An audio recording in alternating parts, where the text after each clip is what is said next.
श्री दत्त महात्म्य अध्याय 40. कथाभाग. दत्ताने दिलेले फळ घेऊन राजा घरी आला व सर्व वृत्त पत्नीला सांगून तिला ते दिले. तिने ते ज्या दिवशी खाल्ले त्याच रात्री राजाने तिच्याशी समागम केला. मग ती समाधानाने झोपी गेली. त्याच रात्री स्वप्नात तिला एक 4 हात असलेल्या व अलंकारधारी दिव्य पुरुषाचे दर्शन झाले. त्याच्या मस्तकावर शेषाने छत्र धरले होते. त्याने हास्य करून तिच्या हातात मोती दिला व अंगावर शंखाने पाणी शिंपडले आणि तो गुप्त झाला. सकाळी ज्योतिषांना विचारता त्यांनी त्या स्वप्नाचे शुभ फळ वर्तविले. शौनक ऋषींनी तिला मंगल आशीर्वाद दिला. आयुराजा वनात तपश्चर्येसाठी गेला असता हुंड नावाचा दैत्य प्रबळ झाला.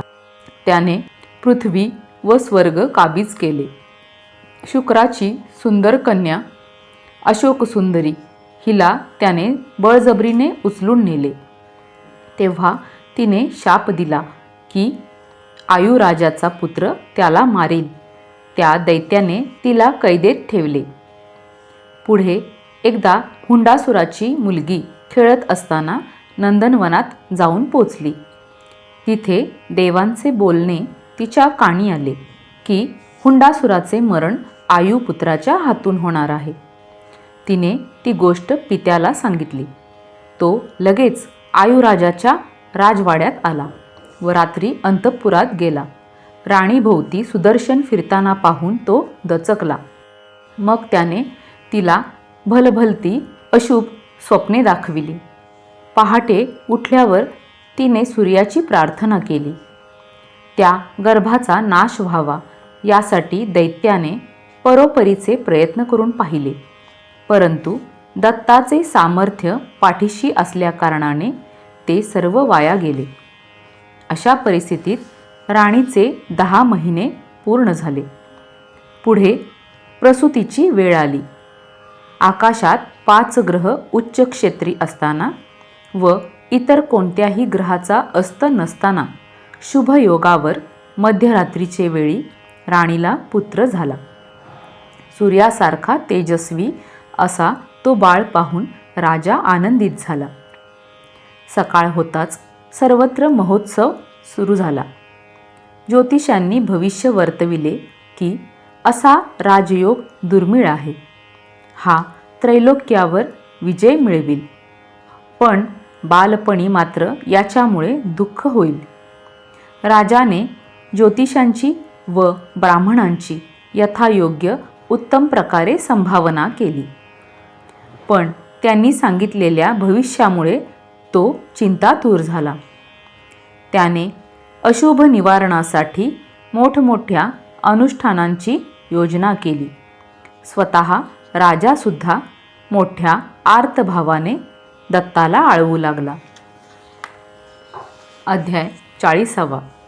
श्री गुरुदत्तात्रेया नमः. जो योगज्ञ वेदधर्म मुनी सांगे शिष्या लागुनी, असा वर घेऊनी आयु स्वसदनी पातला. राजा एवढा सुज्ञ असून न मागे पुत्रा वाचून, तरी अर्थार्थी भक्त मानून दे वरदान तद्नुरूप. जडो कोणतीही भक्ती, तरी अनुक्रमेती पुढे होईल पराभक्ती. हे युक्ती भगवंतांची. पुण्य नसे ज्याचे पदरी, तो क्षुद्र देवाची भक्ती करी.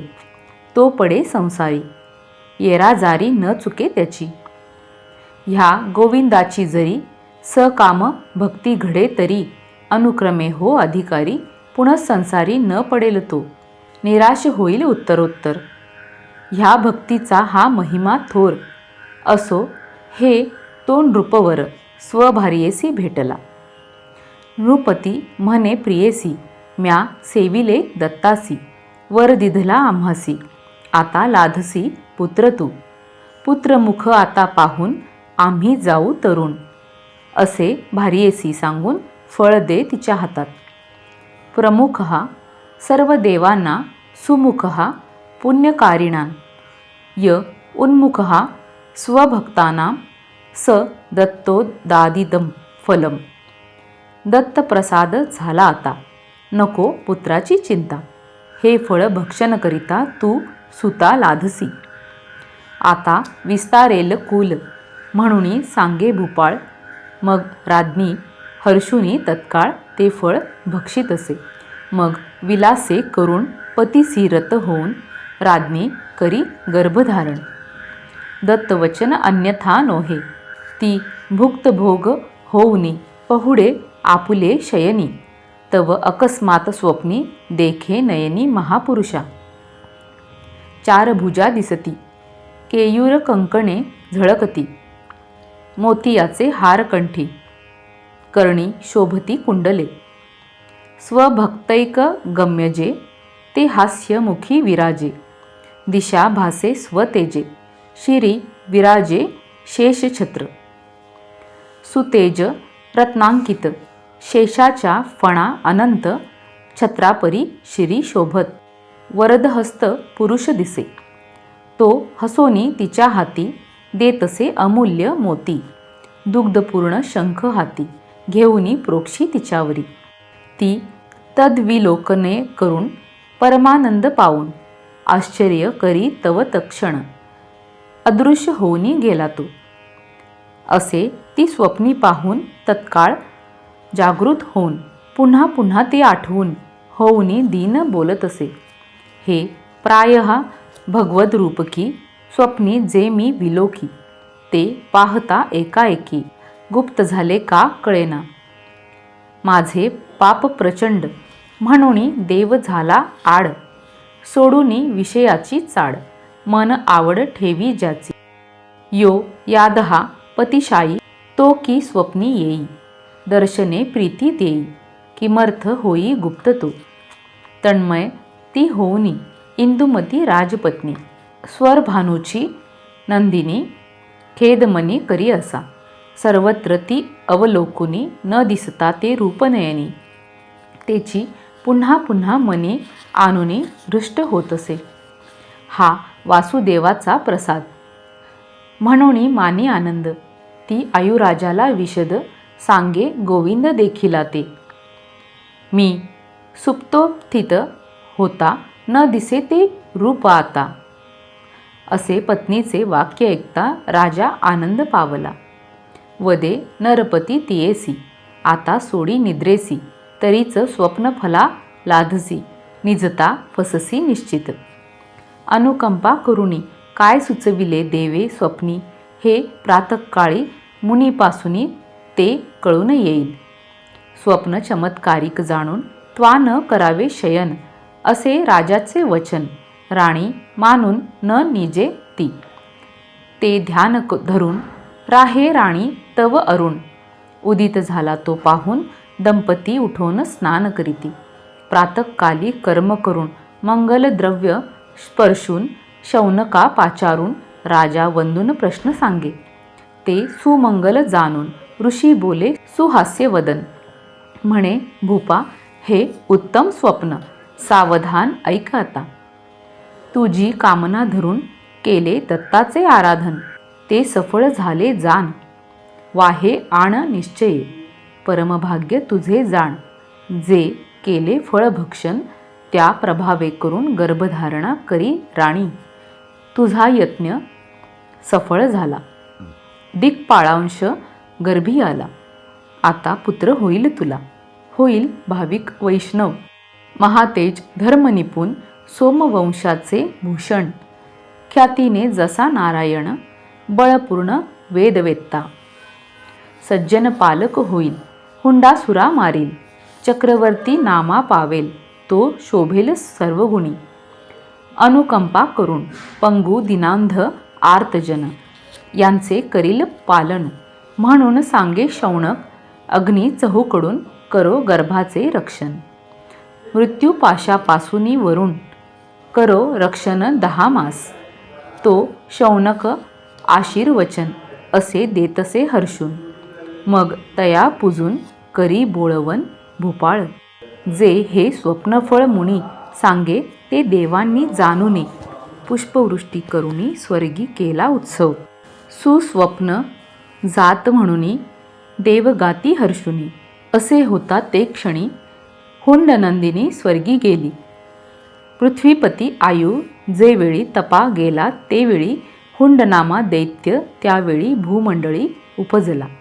जो वश्यकरी भूगोल जिंकी देव सकळ असा तो दैत्य खळ बळे धरी शुककन्येते. तिने तिरस्कारुणी तयाते आयुपुत्र मारील तू ते. असे शापिता तो तिते कारागृहे ठेवीतसे. कन्या तयाची सुंदरी ती गेली स्वर्गावरी. खेळे नंदनवनांतरी अंतरी आनंद पाऊनी. द्विषसुता ही असे नेणून परस्पर बोलती चारण. हुंडासुराचे हनन आयुसुत करील. जो सुषुप्त होता निश्चिंत तया मृत्यू अकस्मात पातला देवनिर्मित हे निश्चित वाटते. प्रसुप्तं च प्रमत्तं च कार्याकार्याविदं खलं मृत्युर्ग्रसिष्याति क्षिप्रं देवगोविप्रपीडतकम्. असे सुचारण भाषण ती कन्या ऐकून त्वरे कांचननगरी येऊन सांगे वर्तमान हुंडासुरा. जो ईशुधी धनुष्य ठेवून राहे तो हे ऐकून आठवे मनी डचकून शापवचन अशोकसुंदरीचे. तो गुप्तपणे येऊन पाहे राज्ञीस भिवून. कृष्णाग्र पुष्टस्तन तो पाहून म्हणत असे अवस्था हिची पालटली. ही खास गर्भिणी झाली तरी गर्भपात ये वेळी प्रयत्ने करावा. जव न झाली प्रसूत तव मारावा हिचा पोत. असे म्हणे तो अकस्मात दिसले त्याला सुदर्शन. त्वरे एकसरे गरगरा राणी भोवते घाली फेरा. ते पाहता त्या आसुरा थरथरा कापरा आला. विलोकी तसे दुरोण म्हणे इचे रक्षण गुप्तरूपे करी कोण. माझा यत्न थकला आता. स्वर्गी भूमितळी अथवा रसातळी मत्समान नाही बळी तरी हा ह्यावेळी कोण आला. ही प्रातःकालीन सूर्यासमान तेजे भासे म्हणून इचे पोटी दारुण माझा शत्रू पातला. जरी प्रयत्ने करून याचा घ्यावा प्राण तरी हे सुदर्शन आड येऊनी राहिले. ही प्रज्ञा येथे खुंटली आता शक्ती गळाली. आयुष्याची दोरी तुटली म्हणून बली हा झाला. तरी न टाकावा प्रयत्न यत्ने न टळता मरण. मग अपराध म्हणेल कोण हा पूर्ण सिद्धांत. जे न घडे उद्योगाने तेथे दोष कोण म्हणे. असे म्हणून असुराने दुःस्वप्ने दाविली तियेसी. मरून गर्भ बाहेर पडे तया नसे शिर. भिन्न दिसे उदर असे स्वप्न पाहेती. एकाएकी दचकून उठे भयभीत होऊन. म्हणे हे दुःस्वप्न काय दुश्चिन्ह सुचविते. बरवा वर लाधून मी झाले गर्भिण. आता हे दुःस्वप्न काय सुचवून देत असे. अत्रिनंदना आठवून ती प्रातःकाळी उठून प्रातस्नान करून प्रार्थी वंदून सूर्यासी. नमो दयासागरा श्री सूर्या प्रभाकरा अभयदा दिवाकरा सुरवरा त्रिमूर्ते. हे मम दुःस्वप्न निवारुणी करी सुस्वप्न. तुला करीते नमन माझे मन प्रसन्न करी. जे हे योगीश्वरे फळ दिधले ते होवो सफळ. सुखे उपजो हा बाळ वाढो कुळ आमुचे. आता ह्या दुःस्वप्ना पाहून मनी भीत होऊन आले तुला शरण करी रक्षण आमुचे. तू आनंददाता अससी जगत प्रसविता. अशी प्रार्थुनी ती वनिता स्वस्थचित्ता राहिली. ते सुदर्शन राणी न पाहे ते तो असुरची पाहे. म्हणून दुष्ट स्वप्न पाहे दावीतसे दैत्य तिला. हुत भुक्सम चक्रकांती पाहुनी दैत्य घे भीती. म्हणे उद्योग निष्फळ होती म्हणून खंती करीतो. दैत्याचे माये करून न हो गर्भाचे पतन. ज्याला रक्षी अत्रिनंदन वरदान सफल व्हावया. मग तो दुष्ट असुर सोडून या आहार. गुप्त राहुनी अहोरात्र पाहे अंतर्घात कराया. ज्याचे मुनी करीती ध्यान, तो दत्त स्वतः राहून करी गर्भाचे संरक्षण. तेथे कोण घात करी, जो सुख स्वरूप दाता. कसा कोण तया दत्ता ठकविल, हे सर्वथा कानी कथा न पडेल. निज प्रारब्ध नेणून दैत्य गेला व्यर्थ शिणून. तव राणीचा गर्भपूर्ण सुखे करून वाढला. मंत्रज्ञ विप्र बोलावून, राजा करी पुंसवन. अनवलोभन सीमंतोन्नयन करी हर्षून विष्णुबली. सुविस्तृत होईल वंश, म्हणून राजा धरी आस. अमित धन ब्राह्मणास दे संतोष मानुनी. मग ती 10 मास लोटता, राणी प्रसूत न होता. राजा करीतसे चिंता, अजूनी प्रसूत का न होही. हे प्रायः काहीतरी विघ्न असावे, असे मानून विप्रा म्हणे जळ मंत्रून. देता सुखाने प्रसवेलही. हे नृपाचे वचन ते ब्राह्मण मानून, देती जळ मंत्रवून. चिंतून अश्विनी कुमारा. वचो 10 शृणुत दस्त्रो सप्तविधीच मुंचता.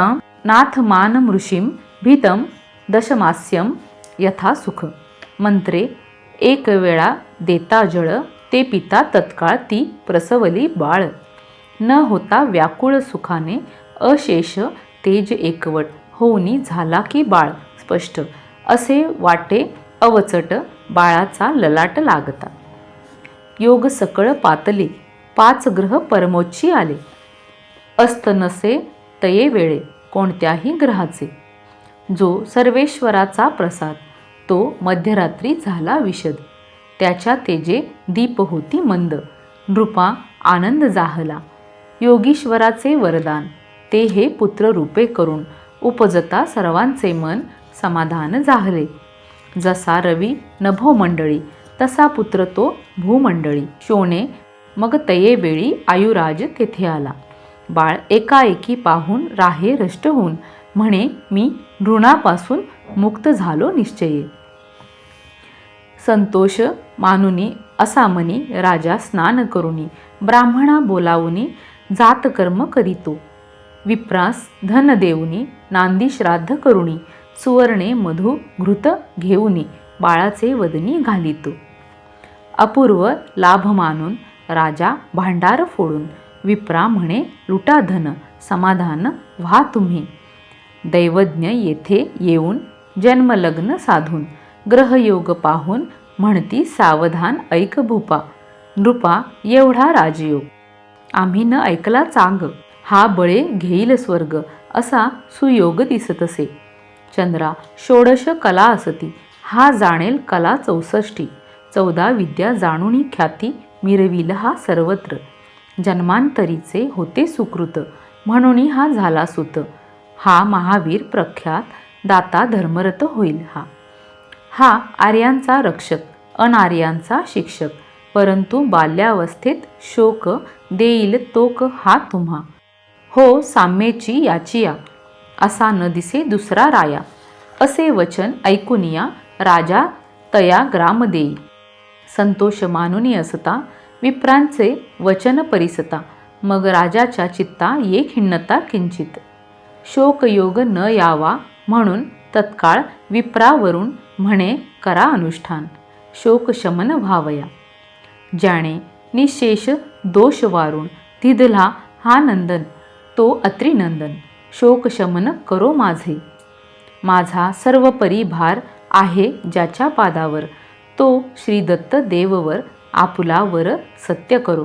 म्या सर्व भावे करून धरिले त्याचे चरण. पुन्हा पुन्हा प्रार्थून काय मागून घ्यावे म्या.